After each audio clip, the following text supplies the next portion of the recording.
Hi guys, welcome to our channel. இன்றைக்கி பார்க்க போகிறது ஒரு ஃப்ரூட். இது எங்கள் ஊரில் கம்பளி மேசைன்னு சொல்லுவாங்க. உங்கள் ஊரில் என்ன சொல்லுவாங்கன்னு சொல்லி கமெண்டில் சொல்லுங்கள். இதோட தோல் பார்த்திங்கன்னா ரொம்பவே ஹார்டாக இருக்கும்.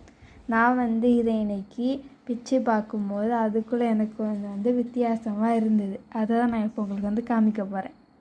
இந்த பழம் பார்த்திங்கன்னா அப்படியே ஆரஞ்சு பழம் மாதிரி இருக்கும் வெளியில் பார்க்குறது. ஆனால் இது பார்த்திங்கன்னா வேற ஒரு ஃப்ரூட்டு தான்.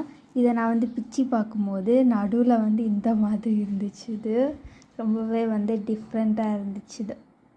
நீங்கள் இந்த பழத்தை இதுக்கு முன்னாடி சாப்பிட்ருந்தீங்கன்னா மறக்காமல் கமெண்டில் சொல்லுங்கள். இதோட டேஸ்ட் பார்த்திங்கன்னா ரொம்ப டேஸ்டியாக இருக்கும். நான் உங்களுக்கு நடுவில் ஒன்று டிஃப்ரெண்ட்டாக காமிச்சேன்ல, அதில் உள்ளதை நான் பிச்சு பார்க்கும்போது இந்த மாதிரி இருந்துச்சு. அதுக்குள்ளே பார்த்திங்களா இந்த மாதிரி தான் இருக்கும். ஆரஞ்சு பழத்தில் இருக்க மாதிரி தான் இருக்கும். இந்த வீடியோ உங்களுக்கு பிடிச்சிருந்துன்னா லைக் பண்ணுங்கள், சப்ஸ்கிரைப் பண்ணுங்கள். பாய் காய்.